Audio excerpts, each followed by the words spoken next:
tem caminhado com a nossa irmã na célula, como a gente aprende convivendo com as pessoas.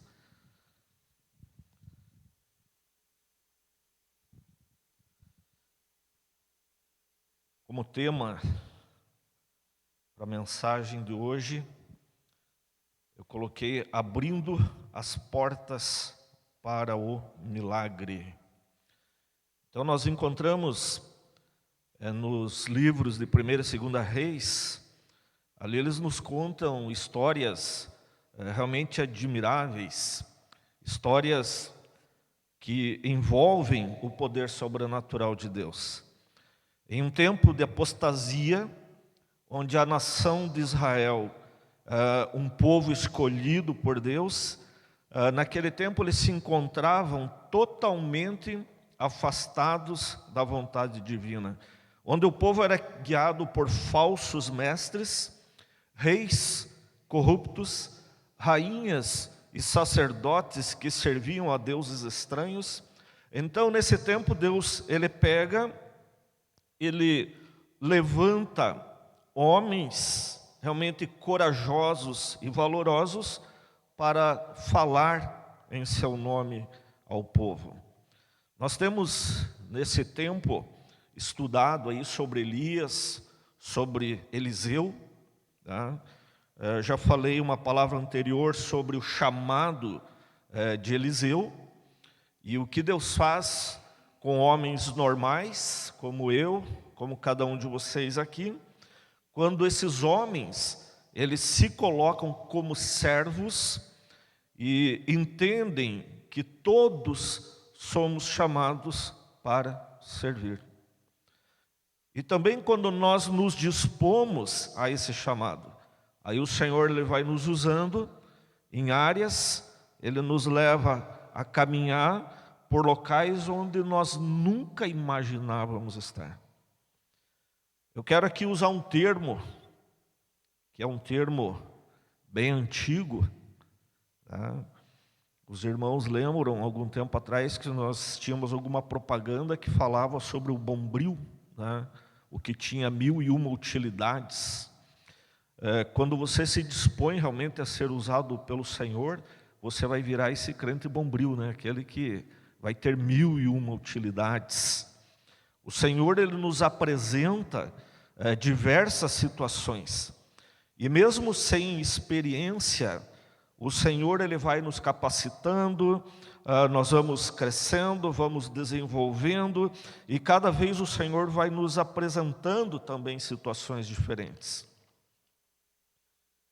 Hoje, especificamente, eu não vou falar sobre Elias ou sobre Eliseu, embora a história que nós vamos conversar hoje, ela está dentro desses ministérios, né? Quando eu estava ainda perguntando para Deus sobre o que a gente poderia estar conversando com vocês aqui nessa manhã, esse dia que em todo o Brasil, né, a gente comemora esse Dia das Mães, embora eu diga para vocês que a palavra do Senhor, ela determina, ela não apenas nos ensina, ela não apenas está nos exortando, mas nós temos um mandamento divino, tá? E todos nós sabemos que é o único mandamento que segue com uma promessa, que está lá em Êxodo capítulo 20, verso 12, ele fala: honra teu pai e tua mãe, para que se prolonguem os teus dias que o Senhor teu Deus te dá. Honre teu pai e a tua mãe. Honrar pai e mãe ele é um mandamento que visa construir um ambiente familiar baseado no respeito, no amor, gratidão, e que traz bênçãos para a vida de todos os membros de uma família. Então, honrar nossas mães não é fazer isso num único dia, não é apenas hoje, né? Não é você presentear e achar, não, naquele dia eu cumpri com as minhas obrigações, está tudo bem. Honrar pai e mãe, isso todos os dias da nossa vida, tá? Independente da nossa faixa etária, todos somos filhos. E todos temos por mandamento divino honrar pai e mãe.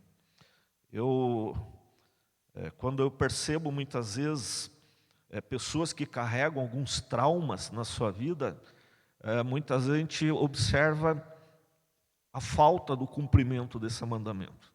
Desonraram seus pais, desonraram ou continuam desonrando pais e mães. E isso traz um peso para as suas vidas. Então, honrar pai e mãe, mandamento. E isso vai trazer bênçãos para a nossa vida. Mas hoje também eu quero trazer uma palavra direcionada às mães. Como eu já falei anteriormente, não vou falar sobre Elias ou sobre Eliseu, mas a palavra de hoje ela será direcionada a uma dessas mulheres que estão citadas dentro do ministério desses homens. Essa mulher realmente me chamou muito a atenção.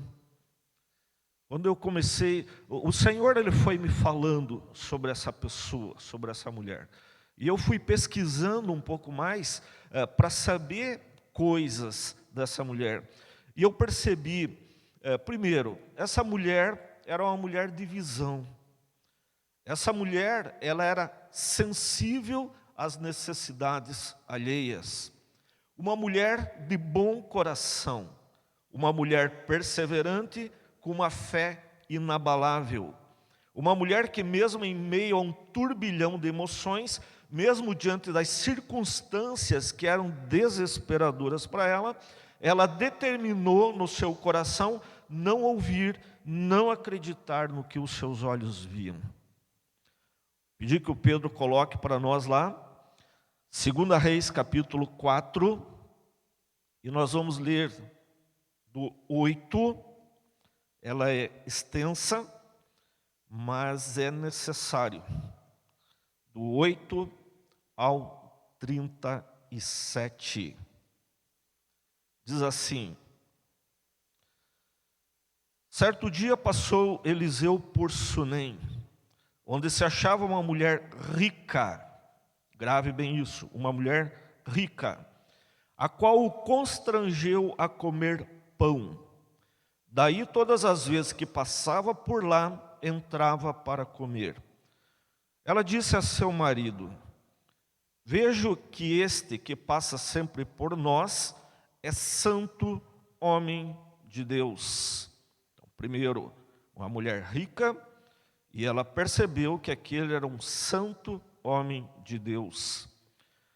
Façamos-lhe, pois, em cima um pequeno quarto, obra de pedreiro, e ponhamos-lhe nele uma cama, uma mesa, uma cadeira e um candeeiro. Quando ele vier à nossa casa, retirar-se-á para ali. Um dia, vindo ele para ali, retirou-se para o seu quarto e se deitou. Então disse ao seu moço Geazi: chama esta sunamita. Chamando a ele, ela se pôs diante do profeta. Este dissera ao seu moço: dize-lhe, eis que tu nos tens tratado com muita abnegação. Que se há de fazer por ti? Haverá alguma coisa de que se fale a teu favor ao rei ou ao comandante do exército? Ela respondeu: habito no meio do meu povo. Então disse o profeta: que se há de fazer por ela? Geazi respondeu: ora, ela não tem filho, e seu marido é velho. Então Eliseu chamando-a ele, ela se pôs à porta. Disse-lhe o profeta: por este tempo, daqui 1 ano, abraçarás um filho. Ela disse: não, meu senhor, homem de Deus, não mintas a esta serva. Concebeu a mulher e deu à luz um filho no tempo determinado, quando fez 1 ano, segundo Eliseu lhe dissera. Tendo crescido o menino, saiu certo dia a ter com seu pai, e estava com os segadores. Disse a seu pai: ai, a minha cabeça. Então o pai disse ao seu moço: leva-o à sua mãe. Ele tomou e o levou à sua mãe, sobre cujos joelhos ficou sentado até o meio-dia e morreu. Subiu ela e deitou sobre a cama do homem de Deus, fechou a porta e saiu. Chamou seu marido e lhe disse: manda-me um dos moços e uma das jumentas, para que eu corra ao homem de Deus e volte. Perguntou ele: por que vais a ele hoje? Não é dia de festa da lua nova, nem sábado. Ela disse: não faz mal. Então fez ela albardar a jumenta e disse ao moço: guia e anda, não te detenhas ao caminhar, senão quando eu te disser. Partiu ela, pois, e foi ter com o homem de Deus ao monte Carmelo. Vendo-a de longe, o homem de Deus disse a Geazi, seu moço: eis aí a sunamita, corre ao seu encontro e diz-lhe: vai tudo bem contigo, com o teu marido, com o menino? Ela respondeu: tudo bem. Chegando ela, pois, ao homem de Deus, ao monte, abraçou-lhe os pés.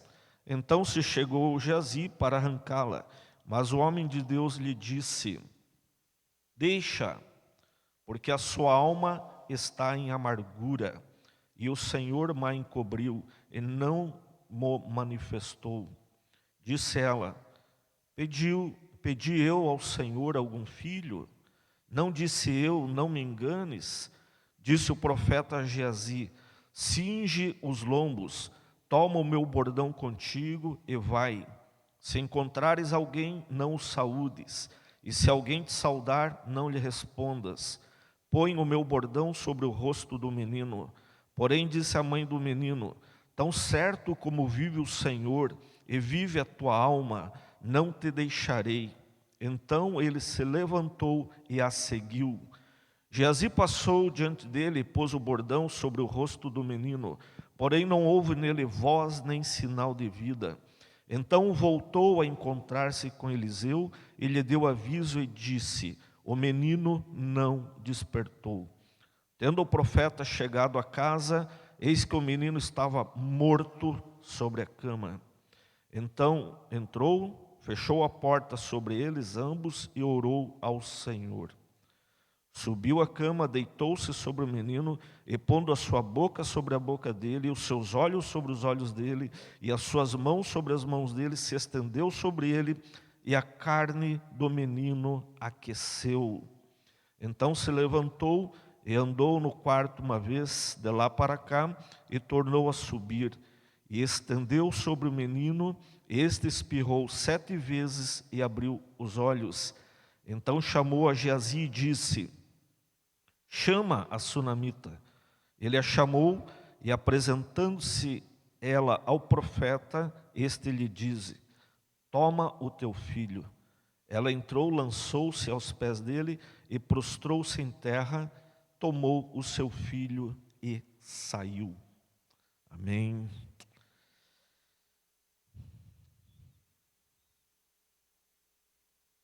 Uma palavra assim poderosa, né? O Marcos falou que muitas vezes, né, realmente nós não temos falado do que Deus ele faz nas nossas vidas, o que Deus tem feito em nosso meio. E aqui nós vemos um grande milagre do Senhor, né? Essa mulher, nós não sabemos o seu nome. Essa mulher, ela morava em uma cidade chamada Sunem, por isso que nós conhecemos apenas como a sunamita. Provavelmente ela morava em uma localização privilegiada. Ela tinha até ali uma vida muito tranquila. O autor ali ele faz questão de frisar ali no verso 8 que essa mulher ela era rica. Essa cidade Sunem ficava de frente para o Monte Carmelo, onde sabemos que ali havia ocorrido uma grande e recente batalha naquele tempo. onde os profetas de Baal e os profetas de Azera, ali naquele local, haviam sido destruídos. Também nas proximidades havia um local também histórico, que é o Monte Gilboa. Nesse monte, o rei Saul e seu filho Jonatas, eles foram mortos ali pelos filisteus. Esse evento da morte de Saul e Jonatas, ele marca o fim do reinado ali de Saul. Mas também é um momento que a gente presencia uma extrema tristeza de Davi.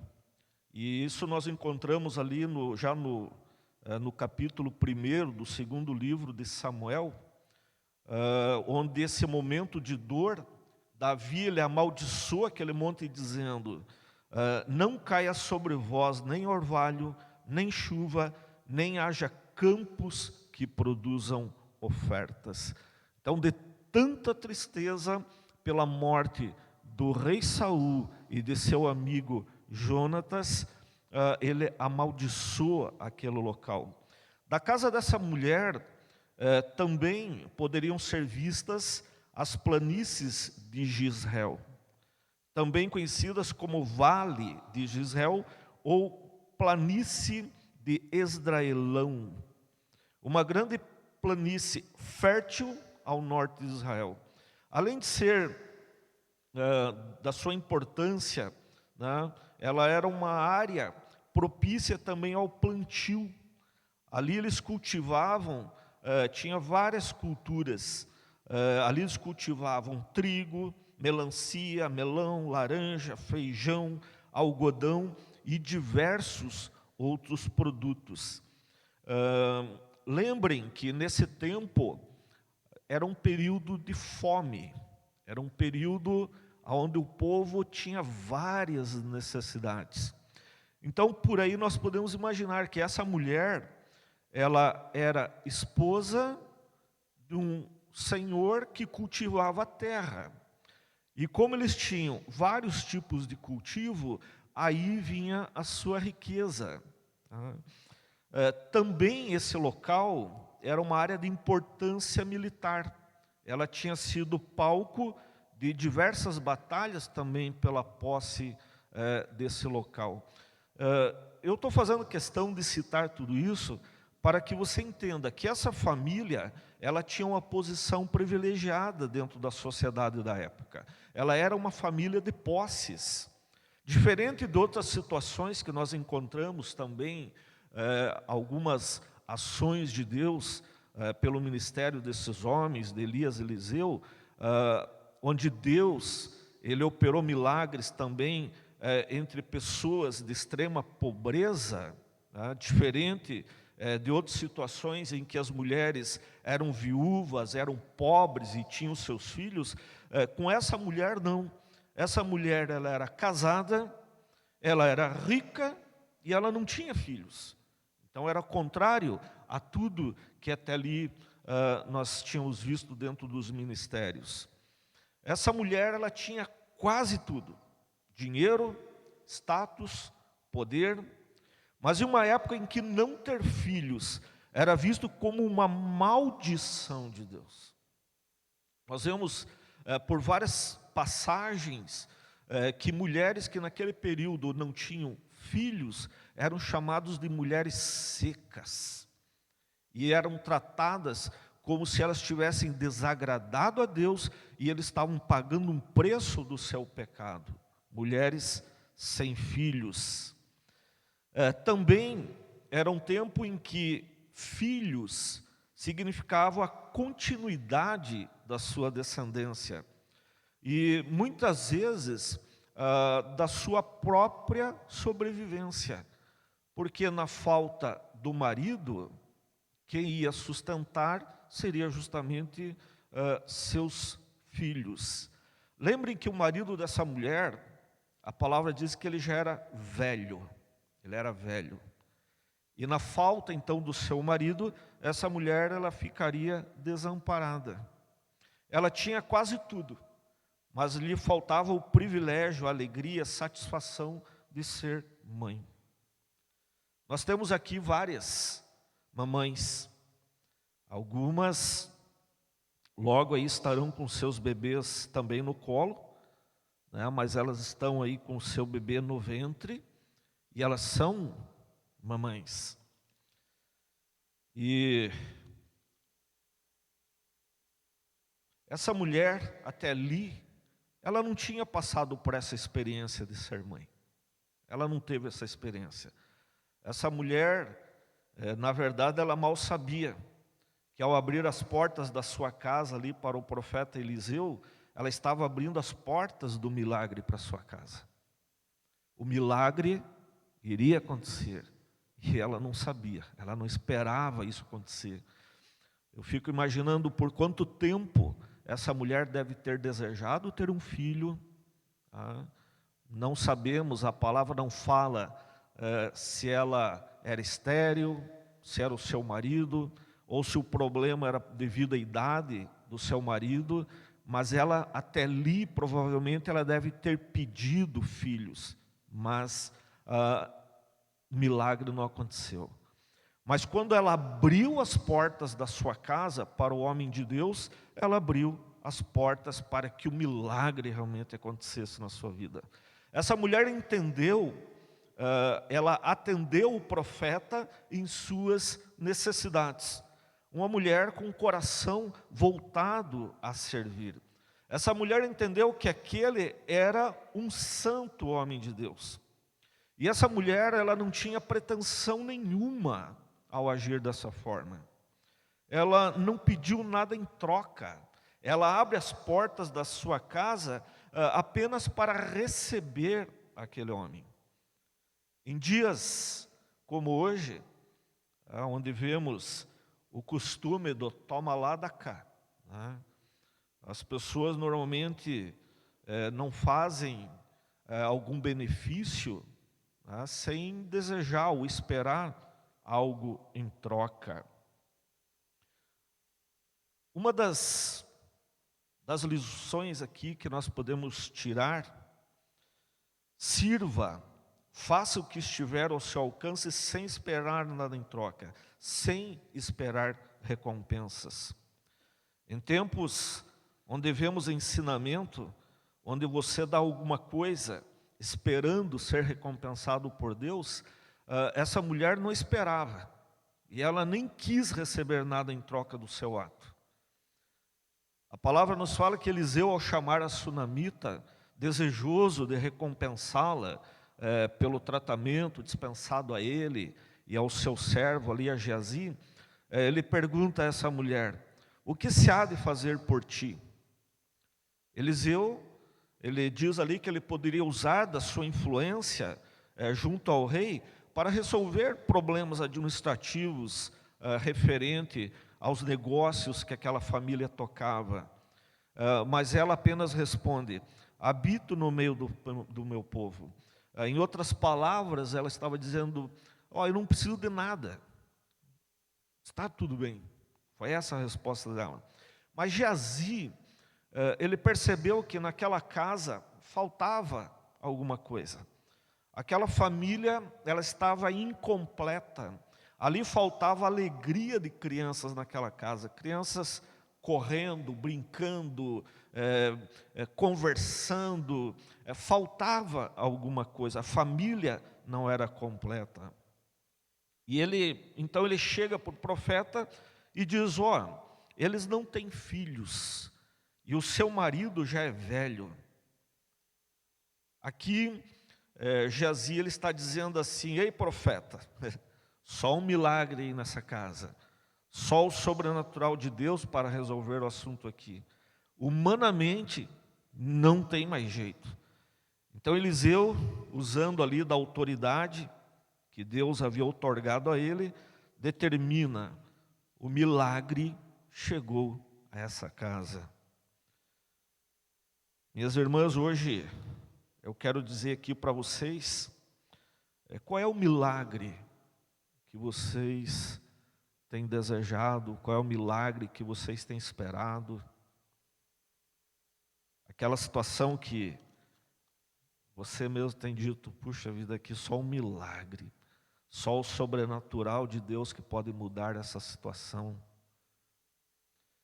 Essa mulher, ela não pediu pelo milagre.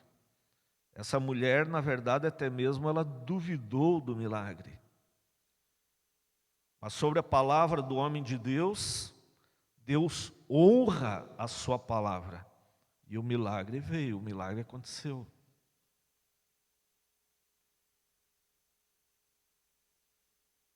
Quero dizer para vocês nessa manhã, mulheres, para que vocês abram a porta da sua casa para Deus. Honre a Deus, sirva a Deus, seja fiel a Ele. E os milagres, aquilo que você está dizendo, que você diz, que você confessou com a tua boca, que é impossível, vai acontecer. Deus, Ele não mente. Deus não mente. O homem é falho, mas Deus não é falho. O que Ele prometeu, Ele vai cumprir na tua vida. Deus vai operar milagres na tua casa, segundo a palavra de Deus. Segundo a palavra do profeta, essa mulher, ela concebeu. E agora tudo estava indo bem, né? Família completa, agora ela tinha seu marido, ela tinha posses, ela tinha um filho, tudo estava caminhando bem. Mas de repente, o filho dessa mulher adoece e morre. Ela não havia pedido um filho a Deus, mas Deus, Ele lhe deu o filho. E Ele deu agora para tirar esse filho. O menino estava lá com seu pai e começou a dar uma forte dor de cabeça. E o pai manda o servo pegar aquele filho e levar para a mãe. Pega esse menino, leve lá que a mãe vai dar um jeito, né? A mãe vai saber o que fazer, a mãe pode cuidar.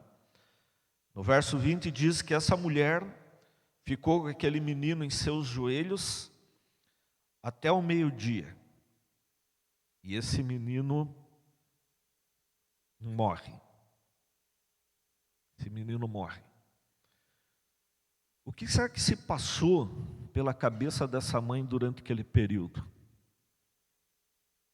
Ali sentado, embalando aquele filho, e ela vendo que cada vez mais a coisa estava piorando, não estava melhorando. Provavelmente ela deve ter agarrado ali o seu filho, apertado, para que a vida, o fôlego de vida não abandonasse o corpo daquela criança. Provavelmente ela chorou desesperadamente, ela fez tudo o que estava ao seu alcance. Mas quando ela percebeu que a situação estava piorando, ela percebeu que humanamente nada mais podia ser feito. Mas essa mulher é interessante, que ela não deu vazão a esse sentimento, ao que seus olhos viam. Ela não acreditou no que lhe falavam, mas ela foi ao encontro daquele que poderia resolver a situação. Quero que você feche os teus olhos. Eu quero que você comece a pensar. Quantos sonhos você já tem embalado também há muito tempo? Quantas profecias feitas ao teu respeito, a respeito da tua família, a respeito do teu marido, a respeito dos teus filhos? Mesmo que as circunstâncias, muitas vezes, elas vêm tentando fazer você desistir de tudo, eu quero dizer para você nessa manhã, não pare de clamar, não pare de buscar, não enterre os teus sonhos. Tem um cântico que diz que a última palavra, ela não vem de homens, ela vem de quem? Ela vem do Senhor, ela vem do Senhor. Você pode abrir teus olhos. É interessante quando o marido daquela mulher faz a pergunta para ela, né, porque ela iria ao encontro ali do profeta, ela responde simplesmente, não faz mal, está tudo bem, tudo bem. Como tudo bem? Você acabou de colocar o teu filho morto num quarto. Está tudo bem?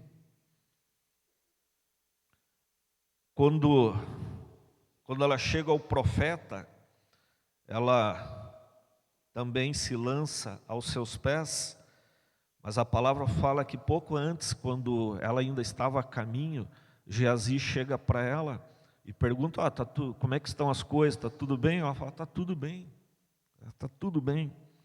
Quando ela chega aos pés do profeta, até ali nem o profeta, ele fala que até ali não havia sido revelado a ele o que estava acontecendo, né? E só depois que foi revelado para ele.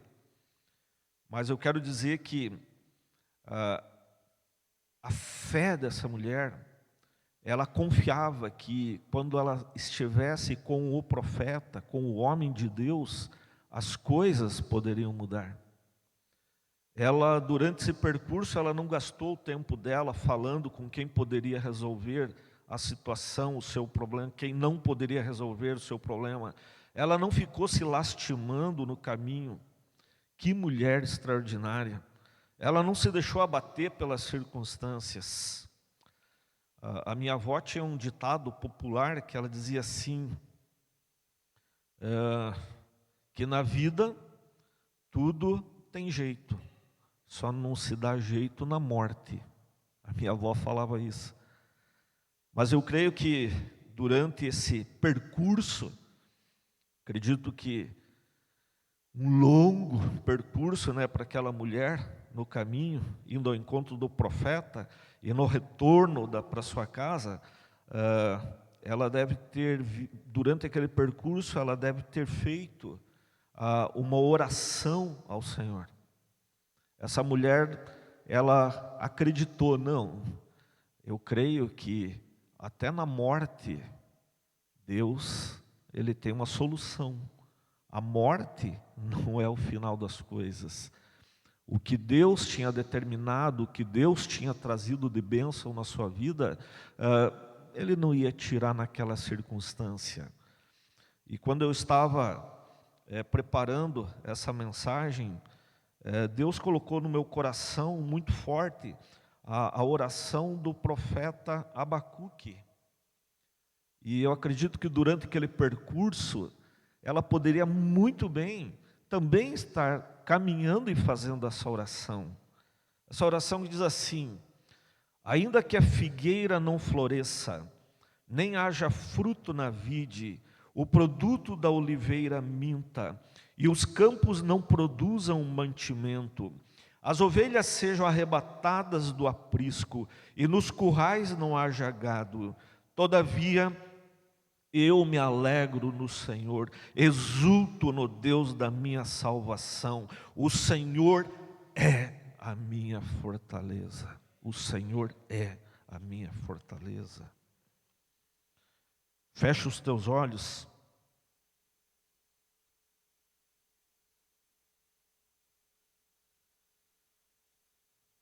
Eu creio que no teu coração, Deus está trazendo agora revelações aí para você. Quantos sonhos, quantas profecias, quantas coisas foi revelado a teu respeito, a respeito da tua família, dos teus filhos. Sonhos esses que muitas vezes você deixou de lado, você deixou de acreditar.